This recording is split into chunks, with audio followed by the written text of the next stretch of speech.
자, 덕상고 1학년 여러분, 반갑습니다.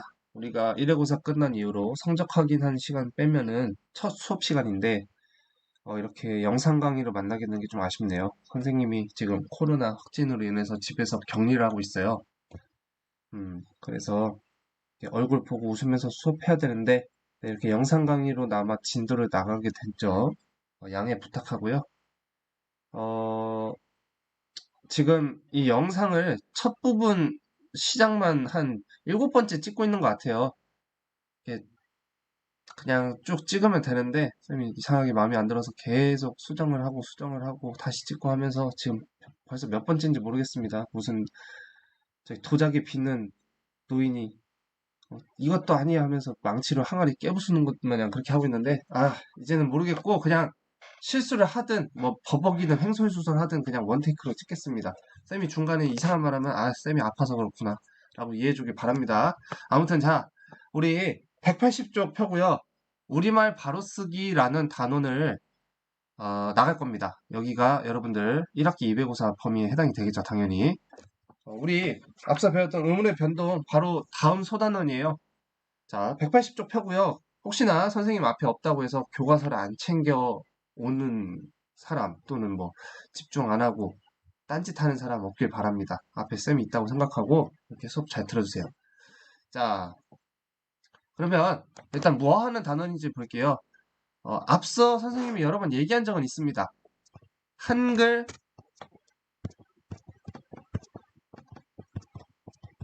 맞춤법과 관련된 단원이에요. 미리 학습 목표 읽어본 사람은 뭐 충분히 알 수 있죠. 한글 맞춤법과 관련된 내용이고, 음, 밑에 학습 목표에서 우리가 이 단원에서 구체적으로 맞춤법과 관련해서 어떤 내용들 공부하는지 한번 보겠습니다. 먼저 첫 번째 학습 목표 다 같이 큰 소리로 읽어볼게요. 시작.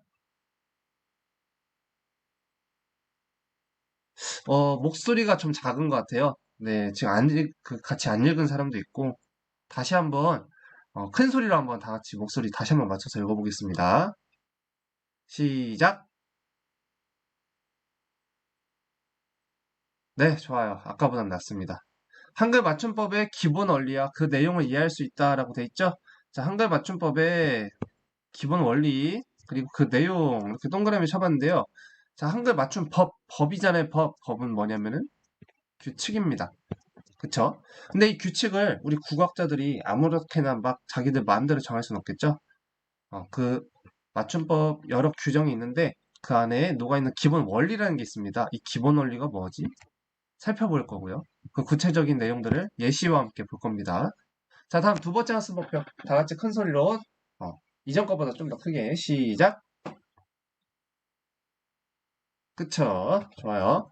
지금 선생님 격리 중인 덕산 방까지 잘 들렸어요.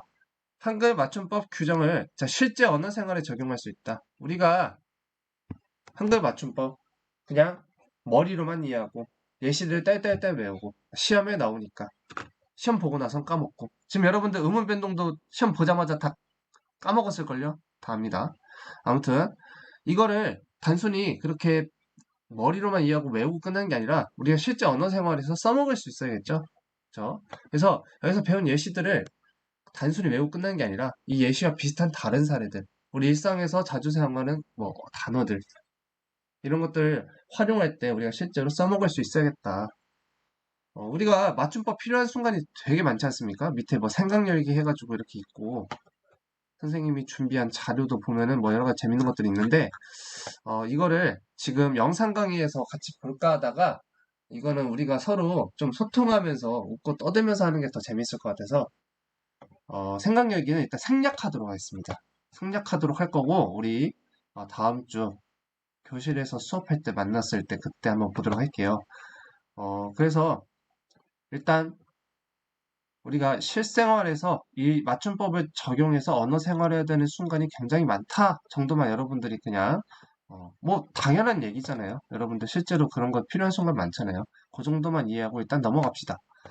다음 그러면 181쪽 가서 이선웅, 정희창 이 두 국어학자 분께서 쓰신 우리말 바로쓰기라는 짧은 글을 읽으면서 우리 이 맞춤법이 담겨있는 원리가 구체적으로 뭔지 한번 볼게요. 181쪽 가보세요.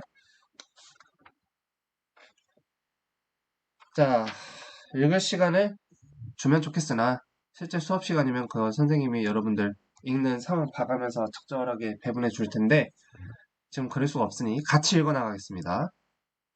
자, 우리말 바로쓰기. 한글 맞춤법이란 무엇인가? 누구나 한 번쯤은 초등학교를 다닐 때 국어 시간에 받아쓰기를 잘못해 혼인한 기억이 있을 것이다. 자, 요즘 초등학교에서도 받아쓰기 다 하죠? 선생님 때도 뭐 당연히 했었고, 아마 지금도 하지 않을까 싶은데, 받아쓰기는 초등학교 특히 저학년 때 굉장히 중요한 그런 학습이죠. 이거 받아쓰기 제대로 못하는 학생들이 나중에 이제 3학년, 4학년, 5학년, 6학년, 그리고 중학교 올라오기까지 제대로 이렇게 글을 쓰지 못하는 학생들이 종종 있더라고요. 그래서 아마 여러분들 초등학교 때 받아쓰기 열심히 했을 건데 받아쓰기가 쉽진 않았을 겁니다. 예를 들어서 달기 모이를 먹고 있어요 라고 지금 발음을 했어요. 선생님들 받아쓰기 할 때 보통 말로 읽어주시죠? 이렇게 읽는 말을 우리가 소리 나는 대로 그대로 적으면 얼마나 편하겠습니까? 하지만 읽는 말을 그대로 적는 것이 아니기 때문에 굉장히 어렵습니다. 그쵸? 소리 나는 대로 적지 않고 일정한 규칙이 필요해요. 근데 이 규칙에 대해서 우리가 초등학교 때 그것도 막 1, 2학년 때 어떻게 다 알겠습니까? 그러다 보니까 굉장히 어렵죠. 이때 이 일정한 규칙이 뭘까요? 이게 바로 맞춤법이죠. 자, 그래서 우리가 이 규칙에 대해서 한번 자세히 보자 이겁니다. 한글 맞춤법에 대해 흔히 잘못 알고 있는 것은 맞춤법을 모른다 라는 말의 의미이다. 맞춤법을 모른다라는 말의 의미가 뭘까? 질문을 던지고 있습니다. 맞춤법을 아는 것과 모르는 것은 어떤 차이가 있을까? 자, 다시 한번 달기 모이를 먹고 있어요 라고 말을 했습니다. 이거를 가 학생과 나 학생이 각각 받아 적었어요. 자, 이때 여러분들은 가 학생과 나 학생 중에서 누가 맞춤법을 잘 알고 있다라고 판단할까요? 당연히 가 학생이겠죠? 가 학생이에요. 나 학생은 초등학교 이제 저학년 수준에서 이제 받아쓰기를 했다 이렇게 보면 될 것 같은데 자 근데 지금 일단 두 개 다 발음은 어때요? 발음은 자 발음은 같아요. 아이고 어, 발음은 같아. 하지만 표기는 같지 않죠. 특히 이 중에서 맞는 표기를 우리가 뭐로 보고 있습니까? 요건 맞는 거. 요건 틀린 표기로 우리가 판단을 합니다. 자, 그래서 밑에 있는 글 이제 마저 계속 같이 읽어보자면은 우리는 가는 맞춤법을 아는 사람이 쓴 걸로 생각하고 나는 맞춤법을 모르는 사람이 쓴 걸로 생각한다. 하지만 말로 할 때는 모두 달기 모이를 먹고 있어요로 소리난다. 라고 정리하고 있습니다. 즉 발음은 같습니다. 하지만 표기는 달라요. 그렇죠? 그리고 우리는 가가 쓴 이 글을 이 문장을 맞춤법에 따라 맞게 표기한 것으로 판단합니다. 자, 여기서 알 수 있는 것 맞춤법은 발음과 관련된 것이다. 표기와 관련된 것이다. 둘 중 뭘까요? VS입니다. 네. 자, 음. 표기와 관련된 것이라는 걸 알 수 있죠. 그쵸? 발음은 똑같아요. 즉, 발음 가지고는 우리가 맞춤법을 잘 지켰냐, 못 지켰냐를 판단할 수 없다는 얘기입니다. 표기에서 나타나는 게 맞춤법이다. 자, 그렇다면 다음 문단 보겠습니다. 여기서 맞춤법은 자, 밑줄 쳐볼까요? 글을 위한 것임을 알 수 있다. 밑줄 쳐볼게요. 그리고 글 동그라미 쓴 다음에 위에다가 이렇게 써보세요. 표기. 맞춤법은 글로 쓰는 것, 글로 적는 것, 표기를 하는 데 있어서 적용되는 규칙이다라는 것을 알 수가 있어요. 그렇죠? 자, 말로 할 때는 맞춤법이 필요하지 않지만 여기서 말에다가 한번 동그라미 쳐볼까요? 이때 말은 뭐라고도 쓸 수 있냐면 발음입니다. 자, 그렇다면 선생님이 질문 하나 던질게요. 여러분들 배웠던 내용 이제 다시 한번 잘 떠올려 보세요. 맞춤법은 글, 표기를 위해 정해놓은 규칙이라 그랬어요. 자, 그러면 발음을 정확한 발음을 규정해 놓은 이 규칙을 우리 뭐라 불렀었죠? 그렇지. 표준 발음법이라고 했던 거 기억납니까? 우리 음원 변형 단원에서 배웠었죠? 선생님이 표준 발음법상 맞는 발음, 뭐 표준 발음법상 이렇게 발음해야 한다 이런 표현들 되게 많이 썼잖아요. 지금 쌤이 코가 막혀서 선생님 지금 선생님이 지금 표준 발음법을 제대로 실현을 못하고 있는데 이해해주기 바랍니다. 지금 코가 너무 막히네요. 아무튼 자, 그래서 우리가 여기서 잘 구분해야 됩니다. 맞춤법은 발음을 위한 것이 아닙니다. 발음을 위한 규정은 표준 발음법이라고 따로 있어요. 맞춤법은 뭐다? 글로 적는 것, 표기를 위한 것, 표기를 위한 규정 이렇게 우리가 잘 구분해야 됩니다. 자, 계속 읽어보자면은 말로 할 때에는 맞춤법이 필요하지 않지만 글로 적을 때는 맞춤법이 필요하다라고 이제 설명을 하고 있죠. 그러므로 말을 바르게 한다고 해서 맞춤법을 안다고 할 수도 없고, 그쵸? 발음이 정말 뛰어나 표준 발음법 아나운서 뺨치는 수준으로 잘 발음합니다. 하지만 글로 적을 때 맞춤법에 맞게 잘 적는다라는 보장을 할 수가 없다라는 거예요. 발음은 이렇게 잘합니다. 달기 모이를 먹고 있어요. 근데 적을 때 어떻게 적는다는 거야? 이렇게 적을 수도 있다는 거예요. 맞춤법 하나도 안 지키고 발음 그대로. 그쵸? 반대로 말을 바르지 않게 한다고 해서 맞춤법을 모른다 할 수도 없습니다. 저 친구 발음이 별로 안 좋은데 왜 저렇게 발음하지? 한다고 해서 그 친구가 글로 쓸 때 맞춤법을 하나도 안 지키고 완전 엉망으로 쓸 거다라고 보장할 수 없다는 겁니다. 예를 들어서 선생님 친구 중에 우리 그 중국집에서 시키는 기름에 여러 가지 야채를 넣고 짜장 소스를 곁들인 이 음식 있죠? 이거를 볶음밥이라고 발음한 친구가 있어요. 볶음밥 항상 야 너 뭐 먹을 거야? 난 짜장. 넌 뭐 먹을 건데? 나 볶음밥 먹을 거야. 이렇게 발음한 친구가 있거든요. 근데 쓸 때는 이렇게 잘 씁니다. 어, 발음이 정확하다고 해서 이렇게 맞춤법을 어겨서 쓸 거라는 보장이 없다는 거죠. 쓸 땐 더 잘 써요. 그래서 우리가 여기서 한 가지 딱 명확하게 하고 가야 될 게 뭐냐? 맞춤법은 표기를 위한 것이다. 쓰는 글을 위한 것이다. 라는 거. 발음, 말과 관련된 게 아니다. 이 발음과 관련된 규정은 표준 발음법이라고 따로 있다. 라는 거를 잘 명확하게 기억을 하기 바랍니다. 자, 그리고 옆에 보면 한글 맞춤법과 관련된 내용이 있는데요. 뭐 한번 그냥 간단하게 읽고 넘어갑시다. 한글로서 우리말을 표기하는 규칙에 여기도 표기라는 말 나와 있죠. 전반을 이루는 말이고요. 현재 맞춤법은 1933년 한글 맞춤법 통일하는 기본으로 해서 1988년 1월 문교부가 확정 고시한 것이다 라고 되어 있습니다. 자, 다음 교과서 182쪽입니다. 자, 그러면 이제 이 맞춤법에 녹아들어 있는 기본적인 원리들 한번 살펴볼 건데요. 먼저 제1항 여기 아주 중요한 원리가 담겨 있습니다. 한글 맞춤법은 자, 표준어를 소리대로 적대. 여기다 동그라미 1번 해보세요. 표준어를 소리대로 적대. 자, 다음 어법에 맞도록 하면 원칙으로 한다 돼 있죠? 동그라미 2번 어법에 맞도록 한다. 어법에 맞도록 한다. 자, 그래서 1항에서 알 수 있는 맞춤법의 커다란 대원칙 두 가지. 표준어를 소리대로 적는다. 어법에 맞도록 한다. 이렇게 두 가지 원칙이 있습니다. 자, 밑에 한번 글 보겠습니다. 한글 맞춤법 제1항에 따르면 우리말을 한글로 적는 방법에는 두 가지 큰 원칙이 있다. 하나는 소리대로 적는 것이고 다른 하나는 어법에 맞도록 한다. 이렇게 두 가지 원칙이 나와 있고요. 자, 이때 여기서 잠깐 추가로 몇 가지만 정리하자면은 여러분들 표준어가 뭡니까? 표준어. 자, 표준어를 소리대로 적는다 그랬어요. 자, 표준어란 뭐냐면 이런 겁니다. 예를 들어서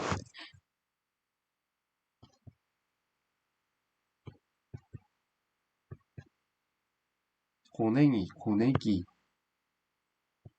살찐이, 맹이. 자, 요 말들이 공통적으로 가리키는 대상은 누굴까요? 맞춰보세요. 자, 바로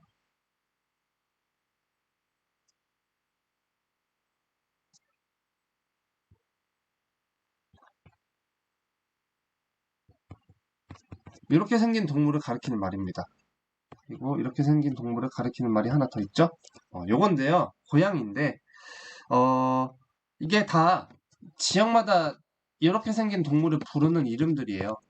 근데 요 사람들이 모여가지고 이 고양이에 대해서 토론을 한다 칩시다. 근데 어디선 고냉이라고 하고 어디선 살찡이라고 하고 어디선 고양이라고 그러고 의사소통이 제대로 되지 않겠죠. 그래서 자, 우리 한 가지 기준을 정해서 이거 통일해서 부릅시다.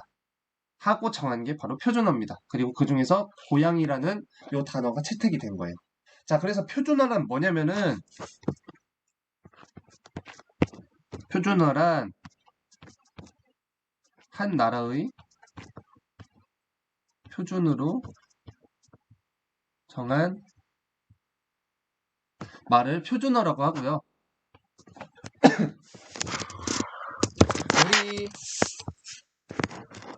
특히 우리 그 한국어에서 우리 국어에서 이 표준어는 이렇게도 정리하고 있습니다. 자,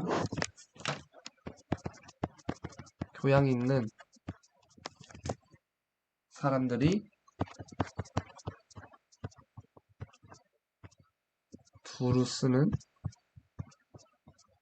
현대 서울말 이렇게 정하고 있습니다.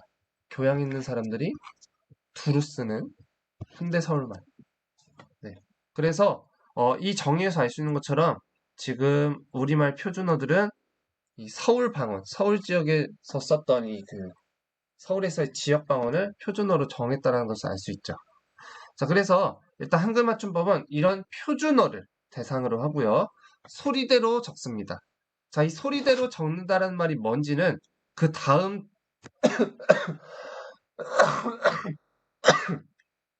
미안합니다. 다음 문단에서 볼게요. 자, 표준어를 소리대로 적는 것은 자연스러운 일이다라고 되어 있습니다. 자, 예를 들어서 이렇게 생긴 물건을 선생님이 돌하고 발음했습니다. 자, 그러면 돌하고 발음한 소리가 누군가의 귀에 들리겠죠? 자, 소리 나는 대로, 소리 들은 대로 적습니다. 돌하고 발음했으면은 이 소리대로 처음에 디귿 소리가 났다가 모음 오를 거쳐서 리을로 끝나네. 이렇게 적으라는 거예요. 그치? 이거를 갖다가 누가 돌 했는데 이렇게 적어서는 안 된다라는 거죠. 지금 들린 소리 어디에도 기역 소리는 없고요. 뭐 오 발음은 있습니다만 미음으로 끝나지도 않았죠. 이렇게 소리대로 적어야 된다. 아무 자음이나 모음자 갖다가 써서는 안 된다라는 겁니다. 자, 그래서 여기 이 원칙에 따라서 돌 하면 돌로 적고 눈물 하면은 들리는 대로 눈물이라고 적고 꿈 하면은 쌍기역 소리에다가 모음 우였다가 미음으로 끝내네 꿈 이렇게 적으라는 거죠. 그쵸? 그래서 소리대로 적는다라는 원칙은 그렇게 어렵진 않아요. 자, 근데 여러분들을 어렵게 하는 게 뭐다? 바로 이 어법에 맞게 적는다라는 규정이 이 원칙이 여러분들 어렵게 하죠. 자, 그렇다면 어법에 맞도록 한다는 원칙은 왜 필요한 것일까? 이 어법이라는 게 도대체 무슨 뜻일까? 어법이 뭔데? 이 어법에 대한 내용은 우리 뒤에 가서 정리를 할 거고요. 일단 밑에 교과서에서 설명하고 있는 내용 한번 같이 봅시다. 그것은 한글의 원리와 관계가 있다. 한국어 사용자라면 책을 읽는다와 교과서를 읽어라의 요 형태소가 같은 말임을 바로 알 수 있다. 이는 글을 보고 거기에 담긴 뜻을 헤아려 알다라는 뜻을 나타내는 말을 읽이라는 표기로 적었기 때문이다. 자, 여기 지금 이렇게 옆에 여백으로 가서 한번 볼까요? 잠깐만. 번역을 어떻게 해야 돼? 일단 한번 쓰면서 보겠습니다. 자, 책을 읽는다.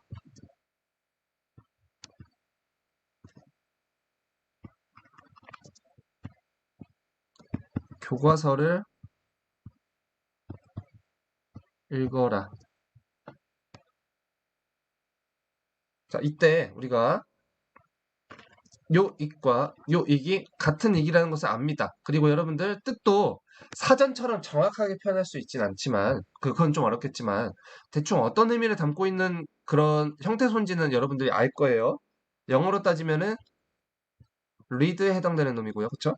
그리고 우리 교과서에 나와 있는 이제 표현에 의하면은 글을 보고 거기에 담긴 뜻을 헤아려 알다라는 의미를 가진 그런 부분이라는 거 여러분들 다 알고 있습니다.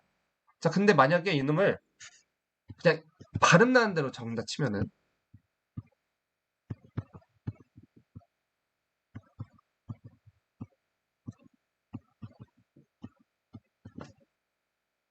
자, 이때 잉 1. 그렇지. 만약에 이렇게 적는다면 여러분들 바로 무슨 뜻인지 알 수 있습니까?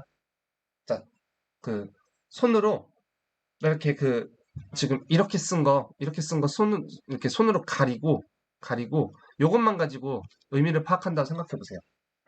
바로 이게 리드 의미를 가진 글을 보고 거기에 담긴 뜻을 헤아려 알다 라는 뜻을 가진 이런 말인 거 바로 파악할 수 있을까요? 물론 소리내서 읽어보면은 아 이런 뜻이구나 라는 게 파악이 됩니다. 근데 우리가 모든 것들을 다 소리내서 파악해야 되는 그런 상황만 존재하는 건 아니잖아요. 눈으로 보고 바로 읽어서 그 의미를 헤아려야 되는 경우가 굉장히 많죠. 자, 어때요? 굉장히 불편하죠. 그래서 자, 글로 다시 돌아와서 내용을 마저 읽으면서 정리를 해보겠습니다. 자, 만약 소리대로의 원칙만 있었다면 책을 읽는다. 그리고 교과서를 읽어라로 적었을 것이고, 읽는 사람은 여기 인과 일이 같은 말임을 알기 위해서 한참 생각해야 됩니다. 소리 내서 여러 번 막 이렇게 발음도 해보고 그랬을지도 몰라요. 책을 읽는다? 읽어라? 아, 이 같은 말이구나. 이런 식으로 한참 걸렸을 거란 말이죠. 그래서 말로 할 때 책을 읽는다, 교과서를 읽어라 이렇게 발음할 때 문제없이 알아들으면 상관이 없는데 글로 썼을 때 이를 알아볼 때 편하겠느냐라는 문제가 발생한다라는 거죠. 물론 이제 시간이 좀 걸려서 알아볼 수는 있겠지만 우리가 어떻게 했을 때 이렇게 같은 형태로 적어줬을 때, 즉 표기를 고정시켜서 하나의 표기를 통일시켜서 적어줬을 때 어떻습니까? 고정된 표기인 요놈으로 적었을 때 더 그 뜻을 알기 쉽다는 거죠. 즉 뭐냐? 이 말에 담겨있는 의미 파악을 조금 더 수월하게 하기 위해서 발음은 이렇게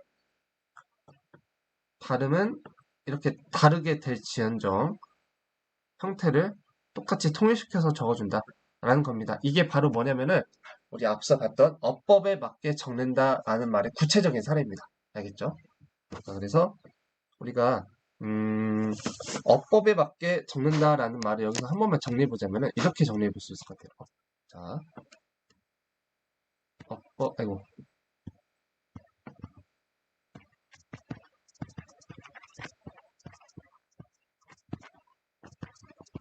어법에 맞게 적는다라는 말은 뭐냐면은 옆에 한번 적어보세요.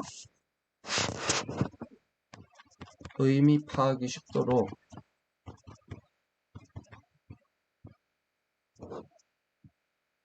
각 형태소의 본 모양을 밝혀 적는다. 그렇죠? 이렇게 생긴 형태소는 이 본래 모양대로 적어주자 이겁니다. 발음할 때처럼 잉이나 일이나 뭐 이런 식으로 형태가 변한 대로 적어주지 말고 이렇게 원래 형태소의 모양인 요 놈으로 고정시켜서 적어주자라는 게 바로 뭐다? 어법에 맞게 적는다라는 말의 의미예요.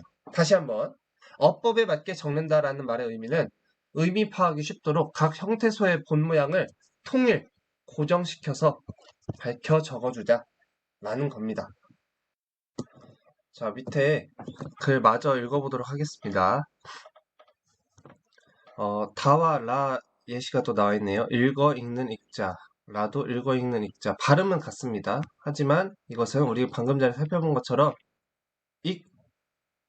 익이라는 형태소의 모양을 밝혀서 통일시켜서 고정시켜서 어법에 맞게 적은 예시들인 걸 알 수 있죠.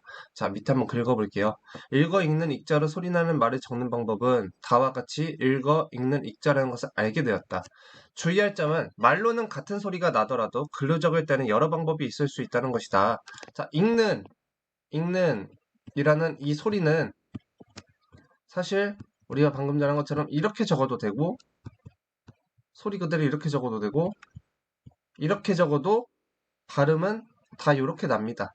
하지만 우리 한글 맞춤법에서는 이 중에서 어떤 거를 맞는 표기로서 정해놨다는 거예요. 요 놈을 맞는 표기로서 정해놨다는 거죠. 즉 여기 요 놈, 이 형태소를 형태소의 본 모양으로서 정해놓고 이거로 통일시켜서 모두 다 적도록, 즉 어법에 맞게 적도록 그 원리를 딱 명확히 밝혀놨다는 겁니다. 자, 그래서 여기서도 이렇게 말하고 있어요. 한글 맞춤법에서는 이 형태소의 본모양 얘를 밝혀서 얘로 딱 통일시켜서 이렇게 적도록 하고 있고, 그렇게 만드는 법칙이 위에서 말한 어법이다라 나와 있죠. 즉 이렇게 적는 것이 뭐에 맞게 적는 것이다? 어법에 맞게 적는 것이다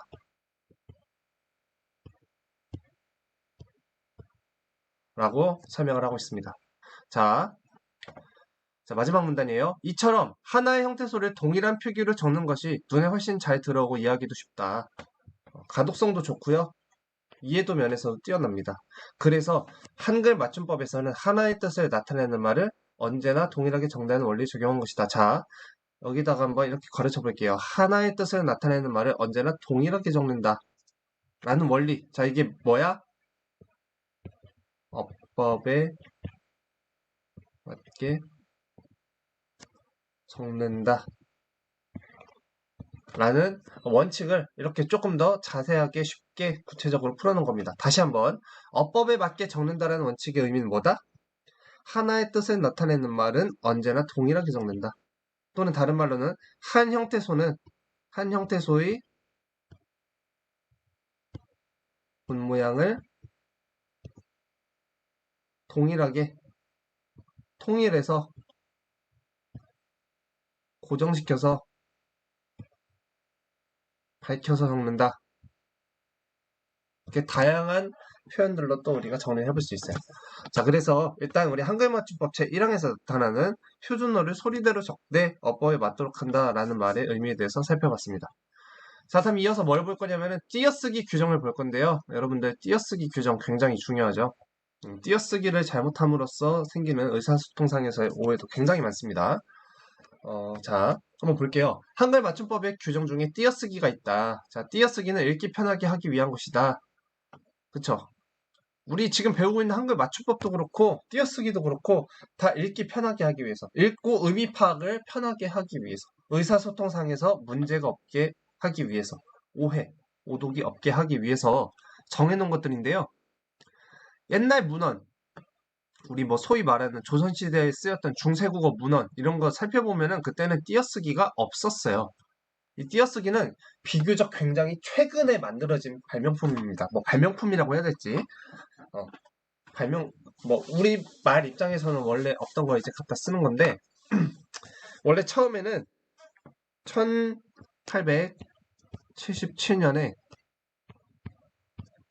존 로스라는 선교사가 어 이제 선교사로서 그 자신이 이렇게 믿고 있는 종교를 또 전파를 해야 되지 않겠습니까? 그런 때 사용되는 게 이제 경전이죠. 성경 이런 것들을 우리말로 번역하는데 이 과정에서 한국어 교재도 만듭니다. 근데 이 한국어 교재에서 처음으로 띄어쓰기를 활용을 합니다. 왜냐? 이제 영어에는 띄어쓰기가 원래 쓰이고 있었어요. 근데 이거를 우리말에 전혀 띄어쓰기 안 돼 있다 보니까 불편한 거예요. 그래서 영어에 있던 띄어쓰기를 처음 우리말 도입해서 한국어 교재를 만듭니다. 존 로스라는 분이 처음 시도를 했었고요. 좀 더 시간이 흘러서 1896년에 헐버트라는, 이번에도 외국인 선교사입니다. 이분이 뭐에 참여를 하셨냐면은 독립신문을 창간하고 발행하는데 참여하셨어요. 이 독립신문, 여러분들 한국사 수업 시간 열심히 들은 사람이면 잘 기억하고 있을 겁니다. 이 독립신문을 이제 우리말로 발간이 된 신문인데 이때 띄어쓰기를 적극적으로 도입을 합니다. 자, 그리고 조금 더 시간이 흘러서 1933년 조선어학회에서 뭘 만드냐면 이때 한글 맞춤법 통일안을 제정을 합니다. 우리 아까 맞춤법, 그 날개에 나와 있는 맞춤법과 관련된 내용을 읽을 때도 이 얘기 나왔었죠. 1933년 한글 맞춤법 통일안 이때 제정이 됐는데 이때 이 띄어쓰기와 관련된 내용들이 한글 맞춤법 안에 정식적으로 들어가게 되었다. 이런 역사를 가지고 있고요. 굉장히 뭐 1877년 하면 뭐 우리들 입장에서는 옛날이긴 해도 굉장히 우리나라 전체 역사를 봤을 때 굉장히 비교적 최근에 이렇게 도입된 그런 규정이라는 것을 우리가 알 수가 있어요. 자, 그래서 일단 이런 역사를 갖고 있다는 거 여러분들 참고로 알고 있도록 하고요. 자, 다시 한번 글로 돌아와서 옛날 문헌은 띄어쓰기가 되어 있지 않은데 그러한 글을 읽을 때에는 전문가들조차 종종 잘못 끈을 읽곤 한다. 그쵸? 다 이제 옛날 문헌 조선시대에 쓰였던 우리 훈민정음 창제 이후에 우리말로 쓰인 그런 문헌들 살펴보면은 이런 게 안 돼 있다 보니까 학자에 따라서 여기서 끈을 읽어야 된다. 저기서 끈을 읽어야 된다. 이렇게 끈을 읽으면 의미가 이렇게 되고 저쪽에서 끊으면 의미가 저렇게 되고 이런 식으로 이게 의미 파악에 있어서도 조금 어려운 경우들이 있습니다. 자, 하지만 물론 우리는 모두 모국어와 관련하여 잘못 정확한 직관을 가지고 있기 때문에 자, 직관이란 말 옆에 또 나와 있죠? 이건 여러분들 알아서 읽고 이렇게 그 참고하면 될 것 같고요. 예를 들어 아버지가 죽을 잡수신다를 아버지 가죽을 잡수신다처럼 잘못 쓰면 그것이 잘못된 것임을 쉽게 알아차릴 수 있다. 왜? 우린 뭘 가지고 있기 때문에 우리 이 한국어, 모국어인 한국어와 관련해서 딱 이게 잘못된 거다 아니다를 바로 판단할 수 있는 그런 능력, 직관을 가지고 있기 때문이에요. 그쵸? 자, 계속 보겠습니다. 또 띄어쓰기가 실용적인 차원에서는 크게 문제가 되지 않는 경우도 많다라고 얘기하고 있어요. 예를 들어 현행 띄어쓰기 규정에 따르면 경제라는 단어가 있고 발전이라는 단어도 있지만 자, 가로치고 나와 있죠. 즉 국어사전에 두 단어가 따로따로 실리지만 그쵸? 경제라는 단어 사전에 치면 딱 나옵니다. 발전이라는 단어도 사전에 치면은 그 의미가 실려 있어요. 자, 근데 경제발전이라는 말은 어때요? 한 단어가 아니라고 되어 있습니다. 즉 국어사전에 실리지 않는다라고 되어 있어요. 자, 진짜 국어사전에 안 실려 있는지 한번 확인해 보겠습니다. 자, 경제발전이라고 치면은 여기 나오네요. 고려대 한국어 대사전에 경제발전이라는 단어가 실려 있어요. 자, 근데 기존 단어들과 다른 점이 뭐냐면은 가운데 띄어쓰기가 되어 있습니다. 자, 뭐냐? 이 경제발전이란 말은 하나의 단어가 아니란 뜻이에요. 여러분들 혹시 기억납니까? 어근과 어근이 만나서 하나로 찰싹 붙어서 만들어지는 말 뭐라 했었죠? 합성어라고 불렀던 거 기억납니까? 그래서 예를 들어서 사과나무 이런 거 있죠?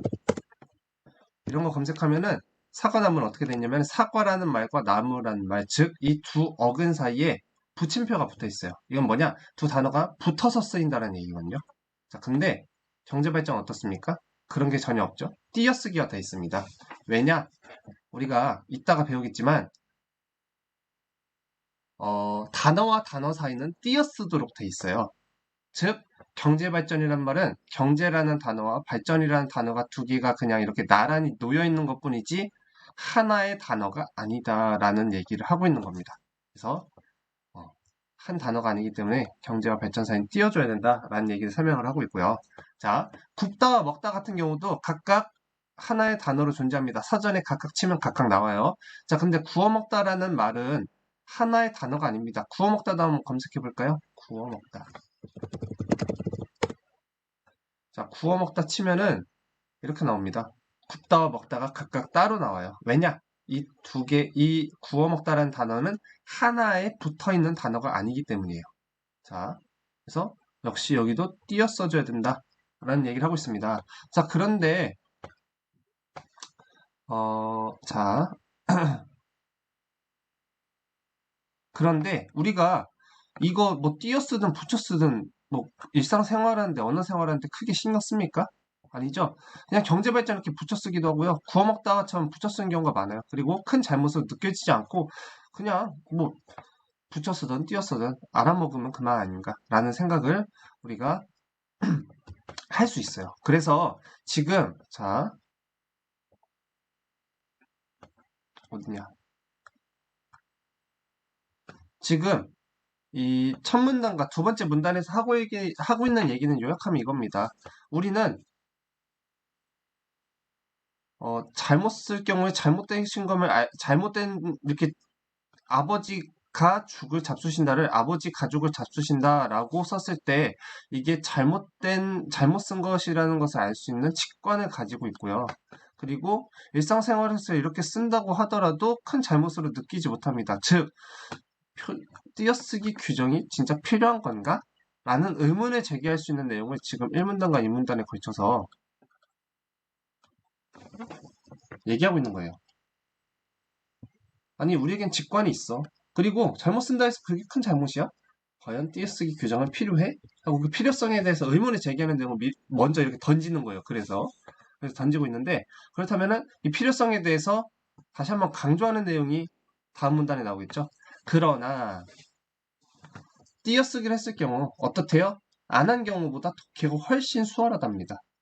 이거는 우리가 부정할 수 없어요. 띄어쓰기 통으로 돼 있는 글보다 하나하나 자세하게 띄어쓰기 다 규정에 맞게 돼 있는 글이 읽기 쉬운 건 우리가 부정할 수 없는 사실입니다. 그래서 의미가 자연스럽게 통하도록 호흡이 자연스럽게 흐르는 대로 알맞게 띄어쓰기라는 것은 올바른 문자 생활을 위해서 필요한 일이다 하면서 이 필요성에 대해서 강조하고 있는 겁니다. 그러니까 지금 이 글 살펴보니까 이러네요. 띄어쓰기에 대해서, 띄어쓰기가 뭔지에 대해서 설명을 하고 있고, 띄어쓰기가 과연 필요한가? 라고 생각해 볼 수 있는 얘기를 하고 있어요. 우리에겐 직관이 있다. 그리고 그렇게 의사소통하는 데 있어서 큰 잘못인가? 라는 의문을 던진 다음에, 그러나 우리가 독해가 훨씬 쉬워지고 의미가 자연스럽게 통하면서 호흡이 자연스럽게 이렇게 자연스러운 호흡을 가지고 읽을 수 있게 해주는데 바로 이 띄어쓰기가 굉장히 필요하다라는 얘기를 하고 있는 거예요. 알겠죠? 올바른 문자 생활을 위해서는 필요하다라는 얘기를 하고 있습니다. 자, 그렇다면 자, 띄어쓰기 원칙을 한번 살펴보겠습니다. 제2항에 나와 있어요. 문장의 각 단어는 띄어쓰는 원칙으로 한다. 자, 여기서 우리 여러분들 여기다 동그라미 쳐볼까요? 별표도 쳐주세요. 문장의 각 단어는 띄어쓰는 원칙으로 한다. 자, 그렇다는 얘기 뭐냐면 띄어쓰기는 무엇을 단위로 띄어쓴다? 단어 단위로 띄어쓴다. 문장을 읽을 때 우리가 그 문장은 단어의 모임으로 만들어지지 않습니까? 이때 단어다. 여기까지 한 단어다 싶으면 띄워주라는 얘기예요. 자, 뭐 밑에 있는 내용, 밑에 있는 예문까지 한번 볼게요. 단어란 독립적으로 쓰이는 최소 언어 단위다라고 단어의 정의에 대해서 일단 얘기하고 있고요. 각 단어는 그 성질에 따라 품사로 나뉜다 돼 있죠? 여러분들 혹시 중학교 1학년 때 9가지 품사에 대해서 배웠던 거 기억납니까? 명사, 대명사, 수사, 동사, 형용사. 우리 앞에서 의문의 변동 단원 배우면서도 몇 번 선생님이 품사에 대해서 얘기한 적이 있었나? 물론 아무튼 기억 잘 안 나는데 아무튼 품사 여러분들 배웠던 거 기억날 겁니다. 그래서 이렇게 9가지 품사가 있어요. 명사부터 조사까지 9가지 품사가 있어. 품사 이렇게 배우죠? 자, 이때 우리가 이 품사에 대해서 따져보는 것도 굉장히 중요한데 왜냐면은 우리 품사를 따진다는 것은 단어 하나하나의 그 성질을 따진다는 거거든요. 그래서 우리가 이 단어가 명사야 또는 대명사야 또는 뭐 동사야 이렇게 아는 게 우리가 단어 어떤 문장 안에 포함되어 있는 단어들을 단어 단위로 딱딱딱 쪼개서 분석하는 데 굉장히 도움이 됩니다. 한번 볼게요. 그 선생님이 나를 정말 사랑하시는구나. 우리 배웠던 품사에 대한 지식 떠올리면서 한번 품사 하나하나 매겨봅시다. 아는 뭐예요? 감탄사죠? 그는? 자, 그 하면은 여러분들 대명사 떠올릴 수 있는데 우리가 그는 길을 걸어갔다 할 때 그도 있고요. 이 선생님, 저 선생님 말고 어떤 선생님, 그 선생님 하면서 이 선생님이라는 말을 꾸며주는 그라는 단어도 있습니다. 이때 그는 뭐예요? 뒤에 있는 선생님이라는 체험을 꾸며주는 관형사예요. 선생님은 뭡니까? 선생님은 명사. 그렇죠? 직업 이름이죠. 얘는 뭘까요? 그렇죠. 조사죠, 조사. 좀 더 이거 자세히 공부했던 친구들은 축격조사라는 거 알 겁니다. 나는 뭐예요? 너, 우리, 대명사를, 조사. 정말, 이건 뭘까? 정말 사랑한다. 정말 잘 뛴다. 이럴 때 쓰는 주로 이제 뒤에 용언을 꾸며주는 역할을 하는 부사. 사랑하시는구나. 통째로 뭐예요? 사랑하다. 동사입니다, 동사. 자, 그래서 이 문장은 지금 감, 관, 명, 조, 대, 조, 부, 동. 몇 개? 총 하나, 둘, 셋, 넷, 다섯, 여섯, 일곱, 8개인가요? 그쵸. 8개의 단어로 이루어진 문장. 이렇게 우리가 품사 하나하나 따져가지고 단어의 개수를 세볼 수 있어요. 자, 그리고 반은 어때요? 둘 모두가 착한 학생이다. 자, 둘은 뭡니까? 하나, 둘, 셋, 넷 이런 단어들 뭐라 불러요? 수사라고 부르죠. 수를 세는 그 단어. 모두는? 자,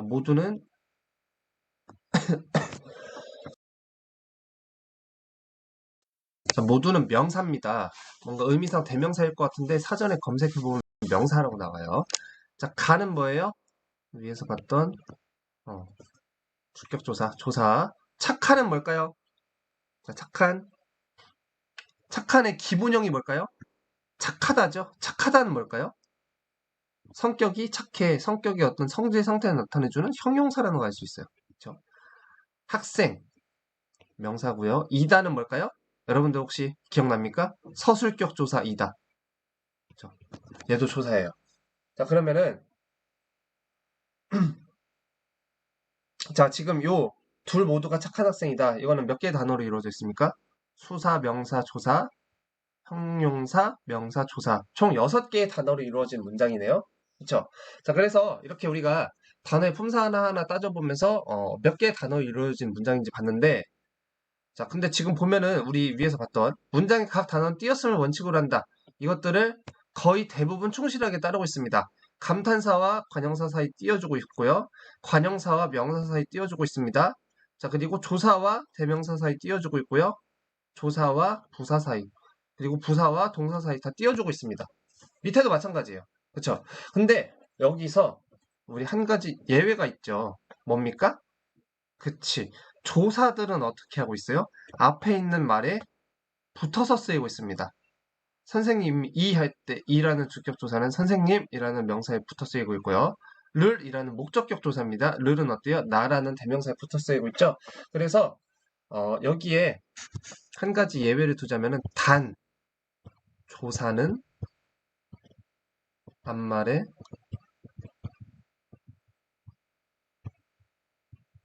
붙여 쓴다라는 예외 조항을 달 수가 있겠죠. 다시 한번. 자, 띄어쓰기 원칙. 제2항. 문장의 각 단어는 띄어쓰기를 원칙으로 한다. 단, 조사는 앞말에 붙여 쓴다. 우리 이것만 기억하고 있으면은 띄어쓰기 하는 데 있어서 아무런 문제가 없습니다. 문제가 없다라고 하는 건 사실 조금 뻥이 섞여 있어요. 왜냐면은 우리가 여러 가지 조금 더 고려해야 될 게 있는데 그건 앞으로 우리 활동 같은 거 같이 보면서 확인해 나가도록 하겠습니다. 일단 이렇게 커다란 원칙을 잘 기억해 두세요. 자, 다음 이어서 보도록 하겠습니다. 자, 물론 여기에는 약간의 보충 설명이 필요하다. 국어에서 용언, 동사, 형용사, 용언은 활용을 하는데, 자, 용언, 동사, 형용사 묶어서 용언이라 부르는 건 여러분들 수업 시간에 이미 수차례 얘기했습니다. 활용을 할 때 붙는 어미는 각 단어의 일부러 보므로 띄어쓰지 않는다라고 했죠? 이게 무슨 말이냐면 아까 사랑하시는구나와 같은 동사라든지 착한 이렇게 두 개의 용언이 있었죠? 이건 동사고요. 네, 형용사입니다. 자, 근데 여러분들 용어는 뭐와 뭐로 이루어져 있다고 선생님이 수업 시간에 얘기했죠? 어떤 부분과 어떤 부분? 활용을 할 때, 모양이 변할 때 변하지 않고 고정되어 있는 부분인 어디? 어간과 뒤에 변한 부분인 어디? 어미로 나눠져 있다고 그랬어요. 그래서 어간, 여기는 어미. 얘도 마찬가지. 착하다니까 착하까지가 어간이에요. 그리고 뒤에 있는 이 니은은 뭘까요? 얘가 어미예요. 무슨 어미라고 했었는지 기억납니까? 관형사형 어미라고 했던 거 기억나죠? 이런 동사, 형용사 같은 이런 놈들을 마치 뒤에 있는 말을 꾸며주는 관형사처럼 기능하게 해주는 관형사형어미 기억날 겁니다. 여러분들 앞서 선생님이 보충 자료 같은 거 나눠주면서 가르쳐줬던 용어들 까먹으면 안 돼요. 선생님이 수업 시간 중간중간 계속 문법 수업하면서 활용을 할 거거든요. 그러니까 여러분들 지금 고등학교 수준의 국어 공부하기 위해서 덧셈 뺄셈 미리 배우고 왔잖아요. 근데 덧셈 뺄셈 다시 배우진 않잖아요. 그렇지? 그런 것처럼 이런 기본적인 용어들은 계속 문법에서 사용되는 것들이기 때문에 잘 기억해야 됩니다. 그래서 다시 한번 돌아와서 용언, 동사, 형용사 같은 용어들은 이렇게 어간과 어미로 이루어져 있습니다. 자, 근데 이때 어미는 뭐래요? 요 하나의 동사, 하나의 형용사의 일부분이에요. 단어가 아닙니다. 어미는 단어가 아니라 뭐야? 단어의 일부분이야. 알겠지? 여러분들 팔만 똑대서, 그러니까 선생님 팔 똑대서 이건 성수야 이렇게 하지 않죠? 성수팔은 성수의 일부분이죠. 이걸 하나의 단어로 보지 않는, 하나의 그 성수라는 인격체로 보지 않는 것처럼 어미 역시 단어의 일부분이기 때문에 띄어쓰지 않습니다. 단어가 아니기 때문에. 자, 그래서 그런 설명을 하고 있는 겁니다. 자, 이어서 다음 문단 보도록 하겠습니다. 그렇게 보면 마와 바의 띄어쓰기를 거의 이해할 수 있는데 여기서 한글 맞춤법 규정 제41항 조사는 간말에 붙여 쓴다라는 내용이 필요하게 된다. 이건 앞서 얘기한 바 있습니다. 즉 조사는 단어입니다. 단어로 보고 있습니다. 음. 맞춤법에서도 그렇고요. 학교 문법에서도 그렇습니다. 우리 9가지 품사 배울 때 조사라는 단어가 포함이 돼 있었죠. 물론 국어학자들에 따라서 이 조사를 단어로 인정을 안 하는 학자들도 있어요. 조사는 단어가 아니야 라고 보는 주장도 있어요. 하지만 우리 맞춤법과 학교 문법에서는 조사를 단어로 인정하고 있습니다. 실제로 학자들끼리 이렇게 충돌하는 그 어떤 쟁점인데요. 일단 우리는 조사는 단어다라고 잘 기억하고 공부를 하면 될 것 같아요. 그래서 조사는 단어야. 그렇다면 각 단어는 띄어 써야 된다라는 규정에 따르면 원래는 띄어 쓰는 게 맞겠죠. 하지만 이 조사란 단어는 여러분들 지금 우리말에서 쓰이는 거 보면 알겠지만 어떤 그 독립적인 의미를 딱 드러내주기 보다는 문법적인 어떤 그 관계 같은 걸 드러내주는 그런 역할을 더 많이 합니다. 형식 형태소로서 조사도 우리가 배운 바가 있죠. 이렇게 문법적이고 형식적인 기능을 주로 수행하다 보니까 혼자서 독립적으로 띄어서 이렇게 문장 내에서 띄어쓰기를 통해서 독립적으로 이렇게 활용되기보다는 앞말에 붙어서 문법적인 기능을 더해주는 특수한 단어로 보고 있습니다. 그래서 단어는 어떻게 준다? 붙여 쓴다. 앞말에. 주로 이제 명사, 대명사, 수사어 같은 체연 뒤에 붙어 쓰이는데요. 이런 말들에 붙여 써준다. 자, 그래서 여기 주격조사 이나 목적격조사를 그리고 주격조사 가, 선수격조사 이다 이런 것들 앞말에 붙여 쓰고 있다는 거 설명하고 있고요. 자, 조사를 그 앞말에 붙여 쓴다는 원칙을 지키려면 무엇이 조사인지 정확히 알아야 하는데, 자, 아까 선생님이 이 앞에 있는 띄어쓰기 원칙만 알면은 우리가 띄어쓰기 다 잘할 수 있다라는 부분에 대해서 그것만으로는 조금 부족하다라는 얘기를 했죠. 왜 그러냐면은 우리가 무엇이 조사이고 무엇이 조사가 아닌지 구분하는데 조금 어려움을 겪는 경우가 있어요. 예를 들어서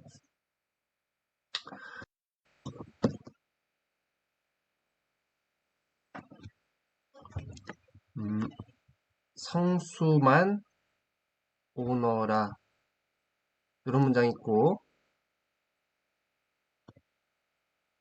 그가 사흘 만에 돌아왔다. 자, 이런 문장이 두 개가 있다 쳤을 때 이때 위에서의 만과 밑에 있는 만은 형태는 같죠. 형태는 같으나 어, 두 개는 다른 단어입니다. 위에 있는 성수만 오너라 할 때 만은 조사고요. 밑에 그가 사흘 만에 돌아왔다 할 때 만은 뭐냐면은 의존명사입니다. 의존명사라고 여러분 혹시 들어봤습니까? 의존명사가 뭔지에 대해서는 쌤이 학교 가서 좀 더 자세히 설명해 줄게요. 어차피 뒤에서 이 관련된 내용을 또 자세히 봐야 됩니다. 자, 그래서 얘는 조사고 얘는 명사다 보니까 어떻게 됩니까? 조사는 앞말에 붙여 쓰기 때문에 붙여 써주고 그가 사흘 만에 돌아왔다 할 때 이 만 같은 경우는 명사라 그랬죠? 앞에 있는 사흘과 띄어 써줘야 됩니다. 이렇게 띄어쓰기가 달라져요. 형태는 같지만 왜? 두 개의 품사가 다르기 때문에. 자, 그렇다 보니까 우리가 무엇이 조사이고 무엇이 조사가 아닌지 정확히 알아야 하고요. 그러다 보니까 필요한 게 뭡니까? 국어사전입니다. 여러분들, 국어사전을 찾아보는 습관을 생활화하면 좋겠어요. 선생님도 평소 언어 생활할 때 굉장히 국어사전 자주 찾아보거든요. 특히나 선생님 또 직업이 직업인지라 잘못 쓰면은 쪽을 당하지 않겠습니까? 그러다 보니까 이렇게 자주 본다. 여러분들도 그랬으면 좋겠다. 라는 얘기를 하고 싶습니다. 자, 다 끝났어요, 이제. 아유, 수업도 50분 거의 다 됐네요. 여러분들 혹시나 이거 영상 지금 수업 시간 내에 다 못 봤으면은, 유튜브 링크, 저기 검색하면 나오거든요. 네. 공개로 이렇게 열어둘 테니까, 검색을 해가지고 찾아와서 마저 듣기 바랍니다. 그래서 이 영상, 그 다음 부분부터 선생님이 학교에서 수업 시간에 진도를 나갈 겁니다. 알겠죠? 네. 그러면 자, 마무리하겠습니다. 지금까지 한글 맞춤법의 기본 원리를 알아보았다. 우리말을 어떻게 적어야 할지 고민될 때 한글 맞춤법의 기본 원리를 알고 있으면 이를 활용하여 실제 언어 생활에 효과적으로 적용할 수 있다. 한글 맞춤법을 지키고 올바르게 사용하는 것이 원활한 의사소통을 위해 필요한 일임을 알고 정확한 언어 생활을 하는 태도를 기르자 되는데요. 자, 여기다 한번 표시 한번 해봅시다. 원활한 의사소통을 위해 필요한 일이다. 뭐가? 한글 맞춤법을 지키고 올바르게 사용하는 것이. 그래서 여러분들 원활한 의사소통을 위해서 이를 잘 실생활에서 활용하는 그런 태도까지 갖춰야겠습니다. 자, 오늘 수업 여기까지 할 거고요. 옆에 여기 나와 있는 날개는 여러분들 잘 읽어보세요. 활용이라는 말, 내가 수업 시간에 수차례 사용한 말인데 다시 한번 잘 읽어보기 바랍니다. 자, 고생들 했고요. 우리 교실에서 만납시다. 안녕.